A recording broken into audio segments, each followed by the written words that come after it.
எல்லோருக்கும் நமஸ்காரம். நான் ரமேஷ் சிஆர்ஜி, டெல்லி ஷக்கூர்பூர்லேருந்து. நான் இந்த வீடியோ பண்ணுறதுக்கு காரணம் என்னன்னா, இன்றைக்கி 5 மே 2026 இன்றைக்கி ஹைகோர்ட்டில் ஒரு பெரிய கேஸ் வரப்போகுது. டெல்லி தமிழ் ஸ்கூல் எதிர்ப்பாக. டெல்லி தமிழ் ஸ்கூல் ஒரு 100 டீச்சர் மற்றும் ஸ்டாஃபை அப்பாயின்மெண்ட் பண்ணியிருக்கிறாங்க. டைரக்டர் ஆஃப் எஜுகேஷன் என்னங்கிறாங்கன்னா, இவங்க பண்ண எல்லா அப்பாயின்மெண்ட்டும் தவறாக பண்ணியிருக்கிறாங்க, ஃபார்ஜரியை பண்ணியிருக்கிறாங்க, காசு வாங்கிக்கிட்டு பண்ணியிருக்கிறாங்க. ஏன்னா டைரக்டர் ஆஃப் எஜுகேஷன் 574 பேஜில் ஹைகோர்ட்டுக்கு எவிடன்ஸ் கொடுத்துருக்குது.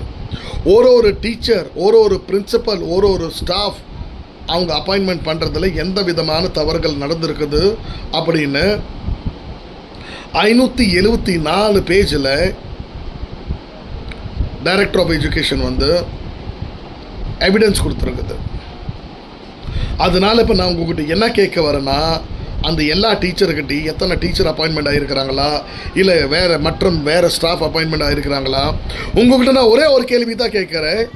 இப்போ உங்கள் பக்கத்து வீட்டில், இல்லை உங்கள் வீட்டுக்கு பக்கத்தில் எங்கேயாவது ஏதோ ஒரு டாக்டர் ஃபோர்ஜ் சர்டிஃபிகேட்டோட கிளினிக் ஓப்பன் பண்ணுறாங்கன்னா, அந்த ஃபோர்ஜரி சர்டிஃபிகேட்டோட ஓப்பன் பண்ண கிளினிக்கு நீங்கள் போவீங்களா? அப்படியாப்பட்ட டாக்டருக்கு உங்கள் குழந்தைங்களை காட்டுவீங்களா? உங்கள் அப்பா அம்மாவுக்கு காட்டுவீங்களா? அங்கேருந்து மருந்து வாங்குவீங்களா? நிச்சயமாக நீங்கள் வாங்க மாட்டீங்க. அப்படி நீங்கள் வாங்க மாட்டீங்கன்னா, தவறான சர்டிஃபிகேட்டில் டீச்சர் வேலை பார்க்கணுன்னு நீங்கள் யோசிச்சிங்களா? அந்த மாதிரி ஸ்கூலில் நாங்கள்லாம் குழந்தைங்களை எப்படி படிக்க வைக்கிறது? நீங்கள் நேர்மையாக சொல்லி தருவீங்களா? ஏன்னா அப்பாயின்மெண்ட்லேயே நேர்மை இல்லை அப்படின்னு டைரக்டர் ஆஃப் எஜுகேஷன் ஹைகோர்ட்டில் 574 பக்கம் எவிடன்ஸ் கொடுத்துருக்குறாங்க. இப்போ நான் அதுக்கெல்லாம் வரல. இப்போ நான் எதுக்காக இந்த வீடியோ பதிவு பண்ணுறேன்னா, இப்போ டைரக்டர் ஆஃப் எஜுகேஷன் என்ன கொடுத்துருக்குதா, கோர்ட் அதில் சாட்டிஸ்ஃபைடு ஆகுதா ஆகலையா, அது என்னோட பிரச்சனை இல்லை. கோர்ட் 1.5 வருஷமாக உங்களுக்கு சம்பளம் கிடைக்கல, அந்த சம்பளம் உங்களுக்கு கொடுத்தா மகிழ்ச்சி. சம்பளம் கிடைக்கலன்னா அதில் நாங்கள் ஒன்றும் பண்ண முடியாது. 1.5 வருஷமாக நீங்கள் சம்பளம் இல்லாத வேலை செய்கிறீங்க. அது இல்லாத டைரக்டர் ஆஃப் எஜுகேஷன் உங்கள் சர்டிஃபிகேட் ஃபோர்ஜுங்கிறாங்க, உங்களுடைய அப்பாயின்மெண்ட்டை ஃபோர்ஜுங்கிறாங்க. அதை மீறி ஹைகோர்ட் உங்களுக்கு அப்பாயின்மெண்ட் கொடுத்துட்டா எங்களுக்கு மகிழ்ச்சி. அப்படி கொடுக்கலன்னா நாங்கள் ஒன்றும் பண்ண முடியாது. ஆனால் நான் எதுக்காக இங்கே வந்தேன்னா, இந்த மாதிரி பிரச்சனை உங்கள் கூட வந்திருக்குது. 1.5 வருஷமாக நீங்கள் சேலரி இல்லாத வேலை பார்த்துக்கிட்டு இருக்கிறீங்க. நாளைக்கு இந்த வேலை ஹைகோர்ட் உங்கள்கிட்ட திருப்பி வாங்கிட்டா அப்போ நீங்கள் என்ன பண்ணுவீங்க? நீங்கள் ஊருக்கு போய் எங்கேயோ டீச்சிங் கூட பண்ண முடியாது.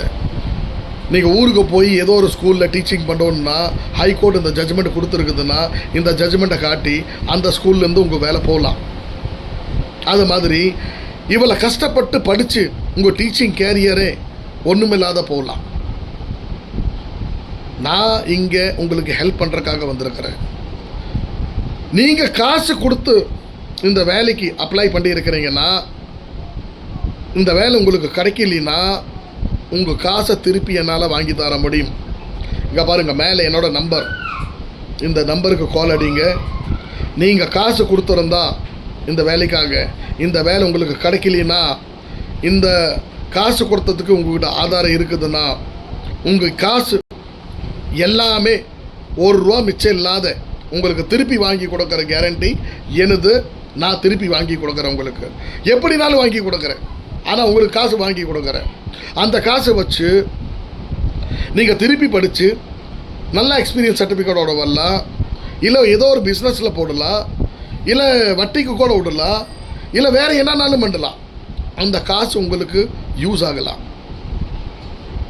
அப்படி உங்களுக்கு என்னோட ஹெல்ப் வேணும்னா இந்த நம்பரில் நீங்கள் ஃபோன் பண்ணி என்கிட்ட பேசலாம். ரொம்ப நன்றி.